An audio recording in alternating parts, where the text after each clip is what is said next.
कैसे आप सभी लोग, एक बार फिर से स्वागत है आपका हमारे YouTube channel study with Yogesh में।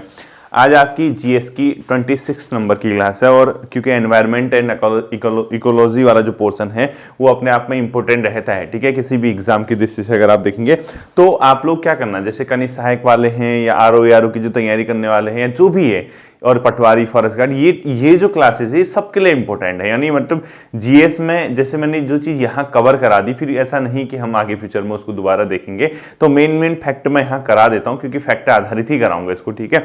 उसके बाद बच्चों देखो, जैसे ही पटवारी का एग्जाम निकल जाएगा, फॉरेस्ट गार्ड की भी लगभग तैयारी कंप्लीट हो जाती है, उसके बाद मैं कंप्लीटली जो मेरा फोकस रहेगा दो एग्जाम पे रहेगा। एक तो कनिष्ठ सहायक का जो फाइनल टच देना है कनिष्ठ सहायक वालों को, साइंस वगैरह, वो तो खैर बीच में भी आएगा, अभी एक क्लास हो सकती है परसों बृहस्पतिवार को आ जाए, फिर एक सैटरडे एक संडे कुछ ऐसा चलेगा उनका, ठीक है। किसका, कनिष्ठ सहायक वालों का 12 जो फरवरी है उसके बाद जो एग्जाम होंगे वो आरओ वगैरह के लिए जो स्पेशल फोकस किया जाएगा, आरओ का एग्जाम है, और आरओ के अलावा कनिष्ठ सहायक का और जो फॉरेस्ट गार्ड के उसके लिए करंट अफेयर, ठीक है। तो देखो, ढीला नहीं पड़ना है बच्चों, अपने काम साथ साथ ही करते रहने हैं, पढ़ाई भी करते रहनी, क्योंकि अगर पेपर हो जाएगा तो फिर पछतावा ना हो हमें कि यार हमारा सिलेक्शन नहीं हुआ, इस प्रकार का कास मत छोड़ देना, ठीक है। तो आज का जो टॉपिक है पर्यावरण एवं सतत विकास से हम संबंधित चीजें करेंगे, ठीक है। पहला टॉपिक लिखो, पर्यावरण यानी एनवायरनमेंट एवं सतत विकास, सस्टेनेबल डेवलपमेंट, ठीक है, सतत विकास, इससे संबंधित कुछ महत्वपूर्ण क्वेश्चन हम लोग कर देते हैं। अब फिर उसके बाद आपका ये टॉपिक भी क्या हो जाएगा, तैयार हो जाएगा, ठीक है। अब सबसे पहला लिखना है इसमें पर्यावरण के क्या क्या घटक होते हैं बच्चों, कंपोनेंट, पर्यावरण के घटक लिखो, यानी कौन से कंपोनेंट पर्यावरण के होते हैं ये आपको पता होना चाहिए। पर्यावरण के घटक कौन कौन से, तो इसके अंदर जैविक, अजैविक और भू आकृति यानी तीन प्रकार के बेसिकली इसमें घटक आते हैं, ठीक है। जैविक मतलब जीव जंतु वगैरह, जैविक। अजैविक मतलब जैसे चट्टान है, मृदा है, जल है, इस टाइप का, ठीक है। और भूदृश्य मतलब जो हमारा लैंड का शेप है, भूदृश्य या भू आकार, ये पर्यावरण के क्या होते हैं, घटक होते हैं, कंपोनेंट होते हैं, ठीक है। इसी प्रकार से बच्चों जो पर्यावरण का वर्गीकरण किया जाता है वो तीन आधार पर किया जाता है। पर्यावरण का क्लासिफिकेशन जो है, वर्गीकरण एनवायरनमेंट का, एक होता है पर्यावरण का बच्चों जैविक, यानी अपने आप में कौन सा, भौतिक, सांस्कृतिक व जैविक, ठीक है। लिखो, एक तो फिजिकल एनवायरनमेंट होता है जिसमें आप चट्टान, पेड़ पौधे, इसके अलावा मृदा, जल, वायु यानी भौतिक, ठीक है। इसके अलावा एक होता है बच्चों जैविक, जो जैविक कह रहा हूं मैं, जैसे जीव जंतु, पेड़ पौधे, पशु वगैरह, ठीक, जिसमें प्राण है। और तीसरा होता है बच्चों सांस्कृतिक। सांस्कृतिक में मतलब क्या आता है बच्चों, मानव की जो गतिविधियां, इसके ब्रैकेट में लिखो मानव गतिविधियां, इसके अंदर जैसे मानव जी जो पर्यावरणीय काम किए होंगे एनवायरनमेंट के क्षेत्र में, चाहे जो भी कार्य किए हैं आर्थिक रूप से, सामाजिक रूप से, सांस्कृतिक रूप से, वो सब के सब इस पाएंगे। तो पर्यावरण का वर्गीकरण इन तीन आधारों पर किया जाता है, ठीक है। इसी के साथ साथ एक तीसरी टर्मिनोलॉजी आती है बच्चों, धारणीय विकास, धारणीय विकास, सस्टेनेबल डेवलपमेंट। इसका क्या मतलब है, इसको ब्रैकेट में लिख देना, समावेशी विकास भी इसको बोलते हैं, ठीक है। समावेशी विकास, सस्टेनेबल डेवलपमेंट इसको बोलते हैं, ब्रैकेट में लिख देना। देखो, समावेशी विकास या सस्टेनेबल डेवलपमेंट या धारणीय विकास क्या चीज होती है, ये सीधा सीधा एक कॉन्सेप्ट है बच्चों। इसके अंदर क्या कहा जाता है, जो आपके प्राकृतिक संसाधन हैं, चाहे आपकी मृदा हो, चाहे आपके जल हो, चाहे पेड़ पौधे हो, या जो भी आपके रिसोर्सेज हैं या जो प्राकृतिक संसाधन हैं, उनको ऐसे उपयोग करना है, इस तरीके से उनका प्रयोग करना है कि हमारे आने वाली जो पीढ़ी है, भविष्य की पीढ़ी है, उसको भी ध्यान रखना है। हम मतलब अपने संसाधनों का ऐसा दोहन न करें कि आने वाले लोगों के लिए कुछ बचे ही ना, ठीक है। इसीलिए पर्यावरणीय या धारणीय विकास का कॉन्सेप्ट सामने आया। इसका सीधा सीधा मतलब क्या है कि आप ऐसे प्रयोग करो चीजों का कि आपके आने वाली पीढ़ी के लिए भी वो चीजें बच सकें, यानी इसको धारणीय विकास कहा गया। यानी प्राकृतिक संसाधनों के उपयोग के संदर्भ में अंतर पीढ़ीगत क्या होगा, अपने आप में संवेदनशीलता होगी, ठीक है। लिखो, प्राकृतिक संसाधनों के प्रयोग के मामले में, प्राकृतिक संसाधनों के प्रयोग हेतु अंतर पीढ़ीगत यानी पीढ़ी दर पीढ़ी, ठीक है, अंतर पीढ़ीगत संवेदनशीलता शीलता, इसका सीधा सीधा मतलब है। यानी आपको प्राकृतिक संसाधनों का ऐसा प्रयोग करना है कि आपको अपने भविष्य की पीढ़ी, जो आपके आने वाली जनरेशन है, उसको भी ध्यान रखना है, उसके प्रति भी आपको संवेदनशील बनना है। तो इसके लिए धारणीय विकास का कॉन्सेप्ट सामने आया, ठीक है। यानी इस शब्द की जो सबसे पहले व्याख्या की गई थी 1987 में की गई थी, ठीक है। लिखो, धारणीय विकास शब्द की व्याख्या जो की गई थी बच्चों, वो 1987 में की गई थी। और 1987 में एक कमीशन आया था, उसको बोला गया ब्रंटलैंड आयोग, ठीक है। किसके द्वारा? ब्रंटलैंड आयोग, ब्रंटलैंड आयोग। अगर आपसे कभी ये पूछता है धारणीय विकास का जो कॉन्सेप्ट है किस कमीशन के द्वारा दिया गया था? ब्रंटलैंड आयोग, ठीक है। और कब दिया गया था? 1987 में। और इसका सीधा सीधा मतलब है कि आप प्राकृतिक संसाधनों का ऐसा प्रयोग करो कि आपको अंतर पीढ़ीगत संवेदनशीलता भी नजर आए। तो ब्रंटलैंड आयोग जो है, इसको अन्य नाम से जाना जाता है बच्चों, इसको बोला जाता है कि वर्ल्ड कमीशन ऑन अपने आप में एनवायरमेंट एंड डेवलपमेंट, ठीक है। World Commission on Environment and Development, इसको क्या बोला जाता है? World Commission. लिखो, World Commission on Environment and Development. यानी विश्व का एक आयोग है जो पर्यावरण एवं विकास पर क्या करता है, एक आयोग है। तो इसको लिखो, पर्यावरण व विकास पर विश्व कमीशन, यानी world Commission on Environment and development के द्वारा इसी ब्रंटलैंड आयोग को बोला जाता है। इसके ब्रैकेट में लिख लो आप लोग, पर्यावरण एवं विकास पर विश्व आयोग। क्या लिखोगे? पर्यावरण एवं विकास पर वर्ल्ड कमीशन, यानी विश्व आयोग। इसने ही ब्रंटलैंड आयोग इसी को बोला जाता है। और ये ब्रंटलैंड आयोग 1987 में बना था, जिसने की किसकी व्याख्या की थी? अपने आप में सस्टेनेबल डेवलपमेंट। तो इसका जो रिपोर्ट प्रकाशित हुई थी बच्चों, आवर कॉमन फ्यूचर नाम से इसके शीर्षक, रिपोर्ट का शीर्षक लिखो, रिपोर्ट शीर्षक, ठीक है, जिसमें आवर कॉमन फ्यूचर, ठीक है, ये बहुत इंपॉर्टेंट चीज है, आवर कॉमन फ्यूचर। इस शीर्षक के अंदर क्या हुआ था? ये जो वर्ल्ड ब्रंटलैंड आयोग ने अपनी रिपोर्ट दी थी, और इसी के अंदर इसने क्या किया था? धारणीय विकास कॉन्सेप्ट को उजागर किया था, ठीक है। अगला लिखना है आपको, रियो पृथ्वी शिखर सम्मेलन कब हुआ था, ठीक है। रियो पृथ्वी शिखर सम्मेलन, रियो पृथ्वी शिखर सम्मेलन, ये बहुत इंपॉर्टेंट क्वेश्चन है, ठीक है। ये हुआ था जून 1992 में, 1992 में। रियो डी जेनेरो बच्चों ये शहर है, ठीक है। ये रियो नाम इसलिए आया, रियो डी जेनेरो, ये ब्राजील का एक शहर है बच्चों। यहां पर पृथ्वी सम्मेलन हुआ था, अर्थ समिट, जून 1992 में। इसी को बोला जाता है रियो पृथ्वी शिखर सम्मेलन, ठीक है। तो पहला पृथ्वी शिखर सम्मेलन पूछे या रियो पृथ्वी शिखर सम्मेलन पूछे कब हुआ था, आपका ये क्वेश्चन इजीली क्या हो जाना चाहिए? सॉल्व हो जाना चाहिए, ठीक है। इसी के नीचे लिखो, मॉन्ट्रियल प्रोटोकॉल कब हुआ था? सितंबर 1987 में, ठीक है। ओजोन के संरक्षण के मॉन्ट्रियल प्रोटोकॉल लिख लो आप लोग। और ये किस चीज से संबंधित है, ये आप लोग मुझे कमेंट सेक्शन में बता देना, ठीक है। मॉन्ट्रियल प्रोटोकॉल लिखो 1987 में लिखो, मॉन्ट्रियल, टॉ है, ठीक है, दो मत कर देना इसको, मॉन्ट्रियल प्रोटोकॉल। ये हुआ था बच्चों 1987 में। किस चीज से है, आप मुझे कमेंट सेक्शन में क्या कर दोगे? बता दोगे, ठीक है। अगला लिखो, पृथ्वी के कार्बन चक्र में क्या क्या चीजें इंपॉर्टेंट होती है। देखो, जैसे पृथ्वी में एक जल चक्र होता है ना, ऐसे ही कार्बन चक्र होता है, यानी कार्बन कहां से आती है, क्या जाती है, इस टाइप से, ठीक है। कार्बन चक्र किस आधार पर डिसाइड होता है? देखो, इसको लिखो, इसमें कैसे कैसे होता है। देखो, एक होता है सबसे पहले जो कार्बनिक पदार्थों का अवघटन, कार्बनिक, ऑर्गेनिक जो होते हैं, ठीक है, कार्बनिक पदार्थ का अवघटन, इससे होता है, ठीक है। इसके अलावा क्या होगा? जीव द्वारा जो श्वास लिया जाता है, यानी जीव जंतु जो है, जीवों द्वारा श्वास, श्वसन क्रिया, श्वसन, ठीक है, इससे कार्बन चक्र का संबंध होता है। इसके अलावा ज्वालामुखी की जो प्रक्रिया होती है, ज्वालामुखी से, ज्वालामुखी, यानी वो भी अपने आप में क्या है? कार्बन चक्र का अपने आप में जो कार्बन साइकिल है उसके लिए क्या करता है? योगदान करता है, ठीक है। इसके अलावा होगा जीवाश्म ईंधन का दहन, जो आप लोग कोयला, पेट्रोलियम, ये जीवाश्म ईंधन होते हैं ना, इसको जलाते हो तो कार्बन डाइऑक्साइड निकलती है, ठीक है। जीवाश्म ईंधन का दहन, जीवाश्म ईंधन का दहन, ये जो चीजें हैं बच्चों, ये कार्बन चक्र में अपने आप में भूमिका निभाते हैं, ठीक है। इसको ध्यान रखना।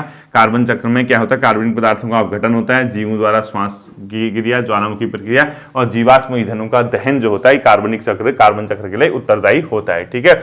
इसके अलावा देखो, पृथ्वी में बच्चों जो कार्बन अपने मूल रूप में किस रूप में पाया जाता है, ठीक है। नहीं, कार्बन का मूल रूप क्या है आखिर? कार्बन का मूल, कार्बन जो मूल रूप में किस रूप में पाया जाता है? ग्रेफाइट व हीरा, ग्रेफाइट व हीरा, डायमंड, ठीक है। इसमें जो है कार्बन अपने मूल रूप में क्या होता है, पाया जाता है। अगला ऐसी जैसे कार्बन चक्र है, आपने वाटर साइकिल भी सुना होगा, जल चक्र, ठीक है। जल चक्र मतलब जैसे एक साइकिल है, पहले जैसे सपोज समुद्र है या पानी है, तालाब है, झील है, ठीक है, वहां पे सूर्य की किरणें पड़ेंगी, विकिरण, उससे क्या होगा, वाष्पीकरण होगा, या पेड़ पौधे हैं वहां से वाष्प का उत्सर्जन होगा, फिर वो एटमॉस्फेयर में जाएगा, वहां बादल बनेंगे, यानी संघनन की प्रक्रिया होगी, बादल बनेंगे, बादल से क्या होगा, संघनन से जब बारिश होगी तो ये अपने आप में फिर से समुद्र में पानी पहुंच जाएगा, ये होता है वाटर साइकिल, ठीक है, जल चक्र होता है। तो जल चक्र में क्या क्या चीजें शामिल होती हैं वो भी लिख लो आप लोग। इसमें सबसे महत्वपूर्ण होता है जल चक्र में सौर विकिरण, बिना इसके जल चक्र संभव नहीं है। सौर विकिरण सबसे महत्वपूर्ण होता है, लिखो, यानी सूर्य की किरण, यानी सूर्य की ऊर्जा, ठीक है, सबसे महत्वपूर्ण होता है, क्योंकि सूर्य की जब किरणें पड़ेंगी, पानी में पड़े, कहीं पे भी पड़े जो अर्थ में है, उसमें क्या होगा बच्चों, सबसे पहले देखो वाष्पीकरण की क्रिया होती है, इवेपोरेशन, ठीक है, वाष्पीकरण, यानी जो सूर्य की किरणों से गर्म होगा तो वाष्प के रूप में ऊपर उठेगा, ठीक है। या इसके अलावा पेड़ पौधों से वाष्पोत्सर्जन, वाष्पोत्सर्जन यानी वाष्प का उत्सर्जन होगा, ठीक है, वाष्पोत्सर्जन, ठीक है। इसके अलावा बादल, तापमान, संघनन सब इसी के अंदर आता है, बादल बनते हैं, संघनन है, सब ये, ठीक है, ये किसके हैं, वर्षा है आदि, ये सब के सब क्या है, जल चक्र का हिस्सा है। अगर क्वेश्चन ऐसे पूछता है कि जल चक्र में कौन से सम्मिलित है या नहीं है, वहां पे आपका काम आएगा, ठीक है। अगला लिखना है आपको पर्यावरण अपकर्ष या नुकसान से आप क्या समझते हैं। पर्यावरण अपकर्ष का मतलब है बच्चों ऐसी गतिविधियां जिससे पर्यावरण को नुकसान होता है। पर्यावरण अपकर्ष यानी अपकर्ष को बोलते हैं नुकसान। ये क्या चीज है, ऐसी गतिविधियां जिससे हमारे पर्यावरण को क्या होता है, नुकसान होता है, वो पर्यावरण अपकर्ष से कहलाता है, ध्यान रखना। इसके अंदर सिंपल सी बात है, प्राकृतिक आवास का विनाश, जैव विविधता की हानि, इसके अलावा प्राकृतिक संसाधनों के क्षरण से होने वाले पर्यावरणीय नुकसान, ठीक है। तो पर्यावरण अपकर्ष के अंदर आप लोग लिखो जैव विविधता को हानि, ठीक है, बायोडाइवर्सिटी को आप हानि बोलोगे, वनों का विनाश, एक सब के सब, यानी आप समझ जाओगे पर्यावरण अपकर्ष का मतलब है नुकसान, यानी पर्यावरण को जो नुकसान है। तो आप पर्यावरण अपकर्ष के आगे लिख दो नुकसान, पर्यावरण को होने वाला नुकसान, ब्रैकेट में क्या क्या लिख दोगे आप, सीधे सीधे कुछ भी लिख दो, जैसे प्राकृतिक आवास का विनाश लिख दो, जैव विविधता को हानि लिख दो, इसके अलावा प्राकृतिक संसाधनों का क्षरण लिख दो, ठीक है। अगला देखना बच्चों, जो धारणी या सतत विकास बताया मैंने, धारणी और या ब्रैकेट में इसको सतत विकास है, ठीक है। इसके बच्चों यूएनओ ने क्या किया है, 2030 तक इन धारणीय सतत या सतत विकास को प्राप्त करने का लक्ष्य है, ठीक है। इसमें 17 क्या है, 17 लक्ष्य रखे गए हैं, ठीक है, 17 लक्ष्य हैं और इसको 2030 तक प्राप्त करने का लक्ष्य है, 2030 तक प्राप्त करने का लक्ष्य। अगर आपसे पूछता है सतत विकास के कुल कितने लक्ष्य हैं, 17 लक्ष्य हैं, इसको कब तक प्राप्त करना है, 2030 तक प्राप्त करने का लक्ष्य है, इसको आप लोग ध्यान में रखना है, ठीक है। अब इसी के आधार पे आप लोगों ने सुना होगा ना सतत विकास सूचकांक में भारत की रैंक क्या है, या नीति आयोग जो भारत में जारी करता है सतत विकास में कौन सा राज्य प्रथम रहा, या उत्तराखंड की कौन सी रैंक रही सस्टेनेबल डेवलपमेंट में, ये यही चीज है। जैसे मैंने आपको सूचकांक वगैरह कराए थे ना, सतत विकास लक्ष्य में कौन से स्थान पे है या विश्व में भारत कौन से स्थान पे, तो आपको मैंने जो सूचकांक कराए हैं सस्टेनेबल डेवलपमेंट में भारत के राज्यों की रैंक है या भारत की रैंक जो लेटेस्ट सस्टेनेबल डेवलपमेंट है, वो इसी आधार पे वर्ल्ड पे रैंकिंग की जाती है। तो इसके लक्ष्य 17 है, 2030 तक इसको प्राप्त करना है। अब आप कहोगे सर इसके लक्ष्य क्या क्या हो सकते हैं, देखो 17 के 17 तो आपको पढ़ने नहीं है, लेकिन फिर भी आप क्या करना, एक ब्रैकेट में मोटा मोटा अनुमान, ताकि आपके कभी एग्जाम में आए इनमें से कौन सा एक धारणीय या सतत विकास लक्ष्य का हिस्सा हो सकता है या नहीं हो सकता है। सस्टेनेबल डेवलपमेंट का मतलब है आपको एक ऐसा विकास करना है जो प्रकृति को उतना नुकसान न करे, यानी नुकसान न करे और चीजों को भविष्य के लिए भी बचा के रखे, आने वाली पीढ़ी के लिए बचा के रखे। तो बेसिकली जो सतत लक्ष्य में शॉर्ट में लिख देता हूं, ठीक है, जैसे गरीबी उन्मूलन लिखो, गरीबी को समाप्त करना, ठीक है। इसके अलावा लिखो आप लोग क्या, भूख को समाप्त करना, शिक्षा के स्तर को बढ़ाना, ठीक है। इसके अलावा लैंगिक समानता यानी जो जेंडर आपका जो असमानता होती है उसको समाप्त करना, ठीक है, लैंगिक समानता, ये सब के सब क्या है जो सस्टेनेबल डेवलपमेंट के लक्ष्य, यानी गरीबी उन्मूलन है, भूख को मिटाना है, शिक्षा के स्तर को बढ़ाना है, लैंगिक समानता पे बल देना है। इसके अलावा क्या लिखोगे, स्वच्छ जल व सफाई, स्वच्छता व स्वच्छ जल व सफाई की बात करता है, लिखो।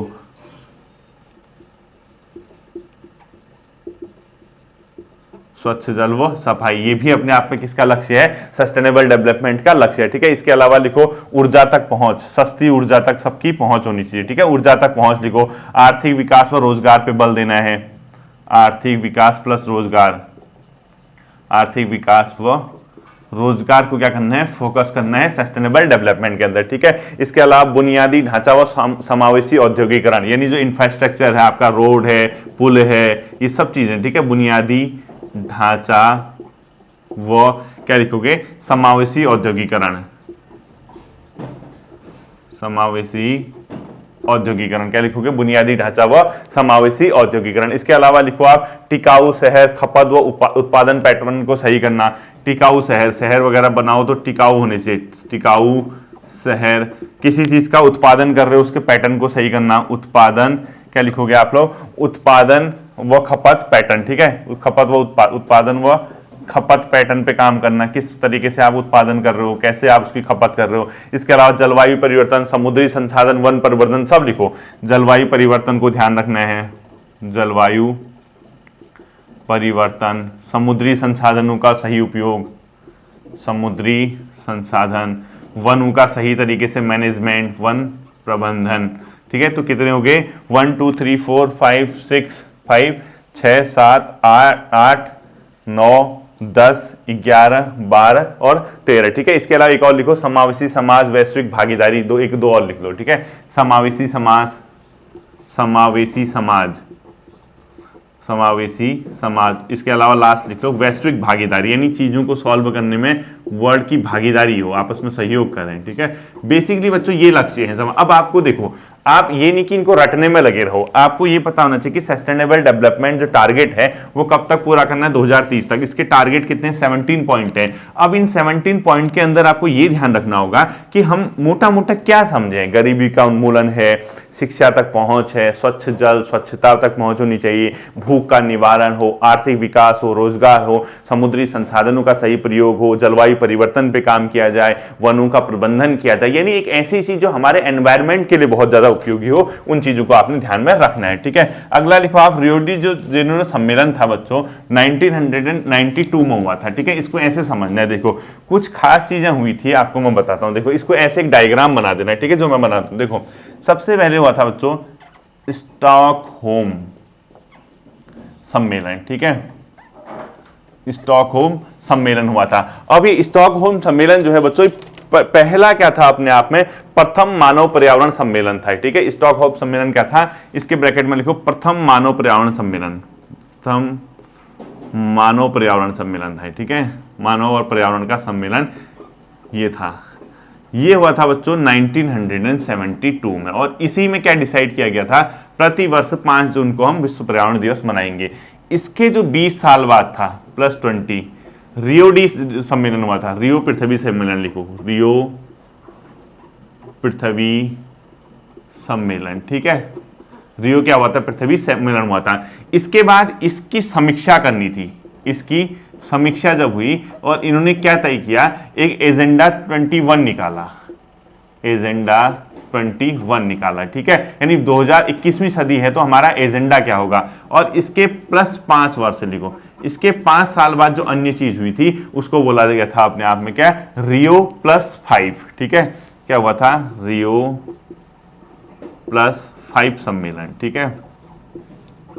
रियो +5 सम्मेलन 1997 में न्यूयॉर्क में हुआ था, न्यूयॉर्क में हुआ था। तो रियो +5 सम्मेलन जो है 1997 में कहां पे हुआ था, पृथ्वी सम्मेलन +5 भी लिखा हो सकता है इसको, ठीक है। रियो +5 सम्मेलन लिखो या इसके ब्रैकेट यहां से लिख दो, पृथ्वी +5 सम्मेलन, जो भी आएगा, पृथ्वी +5 सम्मेलन भी आ सकता है रियो। यानी क्यों, क्योंकि ये 92 में हुआ था, रियो पृथ्वी सम्मेलन 1992 में, इसकी समीक्षा इसी में की थी, एजेंडा 21 आया था, ठीक है। और इसके बाद 5 साल बाद रियो +5 सम्मेलन न्यूयॉर्क में हुआ था। और इसी तरीके से आपको ये पता होना चाहिए, जो एजेंडा 21 है बच्चों, ये तो स्टॉकहोम सम्मेलन है, इसी में क्या डिसीजन लिया गया था कि प्रतिवर्ष पर्यावरण दिवस, यानी पर्यावरण दिवस कब मनाया जाता है, 5 जून को, यही निर्णय हुआ था, ठीक है। अब मैं ये नहीं कह रहा कि इसी ईयर से मनाया गया था, वो तो 1 आध साल बाद मनाया गया था, लेकिन निर्णय कहां पे हुआ था, यही हुआ था। अगला देखना है यहाँ पे, तो अब देखो जो एजेंडा 21 है बच्चों, ये क्या है यहाँ की, ये तो हो गया ठीक है। अब यहीं पे लिख लो आप लोग जो एजेंडा 21 लिखा रखा है मैंने, एजेंडा 21 ये कुछ नहीं है बच्चों, ये है अपने आप में एक प्रकार का अंतरराष्ट्रीय जो मतलब सम्मेलन है। इसमें क्या होगा, धारणीय विकास हेतु वैश्विक कार्य योजना, यानी वर्ल्ड कैसे सस्टेनेबल डेवलपमेंट करेगा, यानी धारणीय विकास, यानी धारणीय विकास जो अभी बताए थे हेतु वैश्विक कार्य योजना, वर्ल्ड को क्या करना है उसकी प्लानिंग, वैश्विक कार्य योजना, ठीक है। और ये कहां पे कॉन्सेप्ट में आया था, एजेंडा 21, ये रियो पृथ्वी सम्मेलन में, ठीक है, ब्राजील का शहर है। तो एजेंडा 21 क्या है ये आपको पता चल जाएगा, ठीक है। अब देखना इसमें क्या क्या हुआ था एजेंडा 21 में, जैव विविधता का संरक्षण, गरीबी निवारण और जनसंख्या नियंत्रण, खाद्य स्वच्छ जल व सामाजिक सुरक्षा, और इसके अलावा पूंजी स्थानांतरण को उदार बनाना, ठीक है। तो आप लोग अगर चाहो तो एजेंडा 21 के मुख्य बिंदु लिख लो एक बार, गरीबी उन्मूलन प्लस जनसंख्या नियंत्रण, शॉर्ट में लिखना है, ठीक है, poverty mitigation plus population control, ठीक है। एक पॉइंट ये हो गया।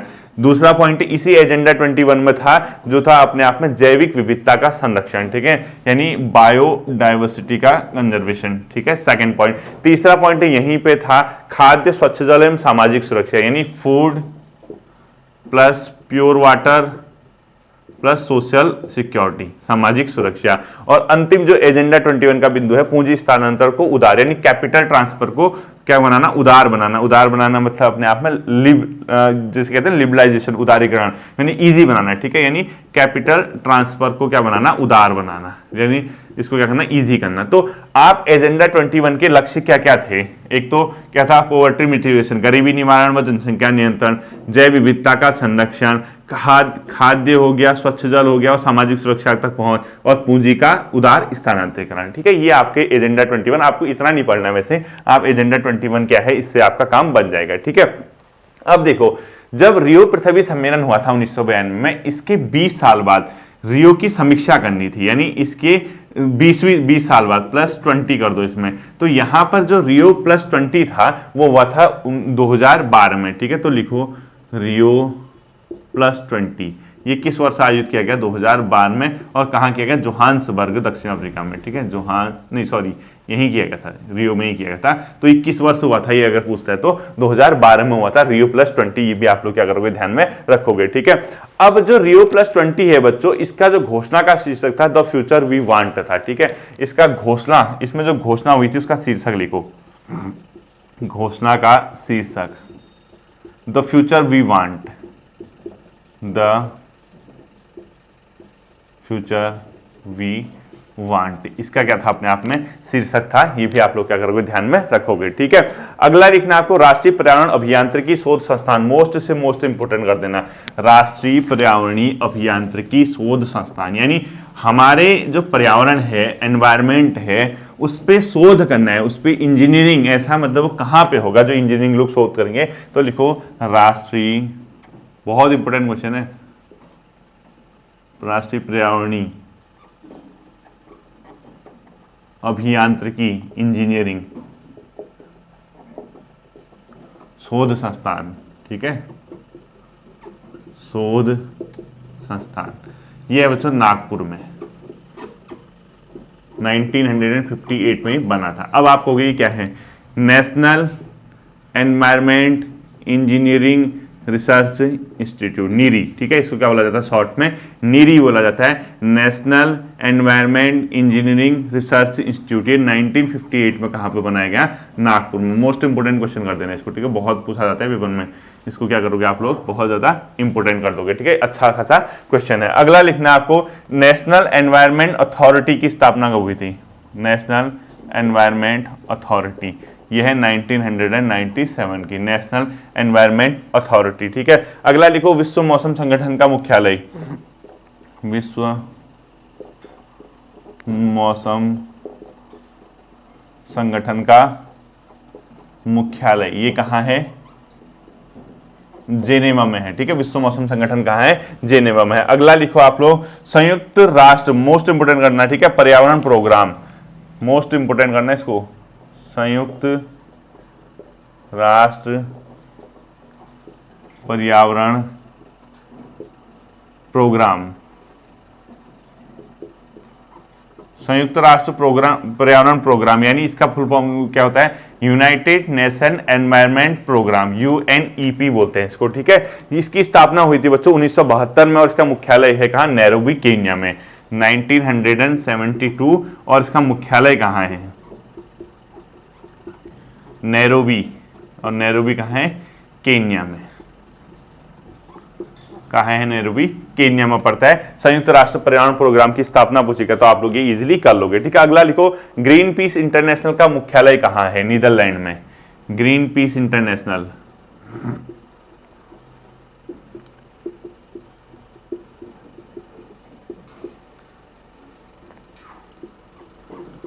मुख्यालय ये कहाँ है, एम्स्टर्डम में, ठीक है। ये कहाँ पड़ता है, एम्स्टर्डम लिख दो, एम्स्टर्डम नहीं, एम्स्टर्डम लिखो, एम्स्टर्डम लिखना है, ठीक है, एम्स्टर्डम। ये कहाँ पड़ता है, नीदरलैंड में, एम्स्टर्डम। ये कहाँ है, नीदरलैंड में, ठीक है, नीदरलैंड में एक देश है, वहां पर ये पड़ता है, इसको भी ध्यान में रखना, ठीक है। अगला लिखो, भारत में पर्यावरण संरक्षण अधिनियम किस वर्ष पारित हुआ था, सुपर इंपोर्टेंट, भारत में पर्यावरण संरक्षण अधिनियम 1986 में, ठीक है। भारत का पर्यावरण संरक्षण एक्ट अधिनियम 1986 में, इसको बोला जाता है तो छाता विधान। छाता विधान मतलब एक अम्ब्रेला है, ठीक है, क्योंकि इसी के आधार पे अन्य एनवायरनमेंट से संबंधित जो चीजें हैं इसी एक्ट के आधार पे बनाई जाती हैं, तो इसको छाता विधान भी कहा जाता है, ठीक है। अगला लिखो, एनजीटी की स्थापना, नेशनल ग्रीन ट्रिब्यूनल 2010, ठीक है, नेशनल ग्रीन ट्रिब्यूनल यानी राष्ट्रीय हरित न्यायाधिकरण लिख देना इसको, ठीक है, राष्ट्रीय, ये भी पर्यावरण के क्षेत्र में, राष्ट्रीय हरित न्यायाधिकरण लिख देना है, ठीक है, हरित न्यायाधिकरण। ये संसद के एक्ट से बना है, 18 अक्टूबर इसकी डेट है, ठीक है। ये कब बना था, 18 अक्टूबर सन 2010 को, ठीक है। ये भी अपने आप में इंपोर्टेंट क्वेश्चन रहता है, ठीक है। अगला लिखो, ग्रीन वॉश क्या है, पर्यावरण संरक्षण का झूठा वादा, इसको बोला जाता है ग्रीन वॉश, शब्द भी आता है, पर्यावरण संरक्षण का झूठा वादा, पर्यावरण संरक्षण का झूठा वादा, ये क्या कहलाता है, अपने आप में ग्रीन वॉश भी कहलाता है, ठीक है। अगला लिखो, प्राकृतिक कृषि का अन्वेषक किसको माना जाता है, मासानोबु फुकुओका, ठीक है। वैसे अब नहीं आएगा, बहुत पुराना क्वेश्चन है। प्राकृतिक कृषि का जो मतलब फिर भी लिख लो, प्राकृतिक कृषि का अन्वेषक किसको माना जाता है, प्राकृतिक कृषि किसने शुरू की थी, जापान की थी, ठीक है। प्राकृतिक कृषि के अन्वेषक मतलब इसका मतलब है किसने प्राकृतिक कृषि शुरू की थी, ठीक है। तो इनका नाम है फुकुओका, फुकुओका, ये कहाँ के, जापानी है, फुकुओका, इनको प्राकृतिक कृषि का अन्वेषक माना जाता है, ठीक है। अगला लिखो, हरित विकास के लेखक कौन है, एडम्स। हरित विकास किसके द्वारा लिखी गई है, ग्रीन डेवलपमेंट। हरित विकास के लेखक हैं एडम्स, ठीक है। कौन है हरित विकास के लेखक, एडम्स है, इसको भी आप लोग ध्यान रखना, इनका पूरा नाम है WM एडम्स है, ठीक है। और इको मार्क किस फील्ड में दिया जाता है, इको मार्क भी सुना होगा आपने, इको मार्क ऐसे पर्यावरण मित्र उत्पाद पे, ठीक है, लिखो पर्यावरण मित्र उत्पाद पे ये साइन बना होता है, ठीक है, यानी इसको पर्यावरण से नुकसान नहीं हुआ है, उस पे ऐसा साइन दिया जाता है इको मार्क का, पर्यावरण मित्र उत्पाद पे। और अंतिम क्वेश्चन लिखो, साइलेंट स्प्रिंग नामक पुस्तक किसके द्वारा लिखी गई है, रेचल कार्सन के द्वारा, ठीक है। साइलेंट स्प्रिंग लिखो, साइलेंट स्प्रिंग, रेचल की मतलब साइलेंट स्प्रिंग नामक पुस्तक किसके द्वारा लिखी गई है पूछता है, तो ये पूछे रेचल कार्सन के द्वारा, ठीक है। क्या लिखोगे, रेचल कार्सन के द्वारा इसको लिखा गया है, ठीक है, लिखो रेचल कार्सन के द्वारा बच्चों ये लिखित पुस्तक है साइलेंट स्प्रिंग, ठीक है। ये था आपका आज का एनवायरनमेंट का पोर्शन, जो कि GS 26 नवंबर की क्लास हमारी एंड होगी, ठीक है। तो एक शायद एक आध क्लासेस एनवायरनमेंट से और हो, बचती हैं 3-4 क्लासेस, तो 3-4 क्लासेस में जो हिस्ट्री, थोड़ा सा पॉलिटी के कुछ क्वेश्चन इंपोर्टेंट वो मैं करा दूंगा, तो 30 क्लासेस में आपका ठीक ठाक कॉन्फिडेंस आ जाएगा। थोड़ा तो आपने भी पढ़ा ही होगा, तो आप लोग इसको अच्छे से देखना। फिर मिलते हैं अगले सेशन पर, अपना ध्यान रखिएगा, थैंक यू।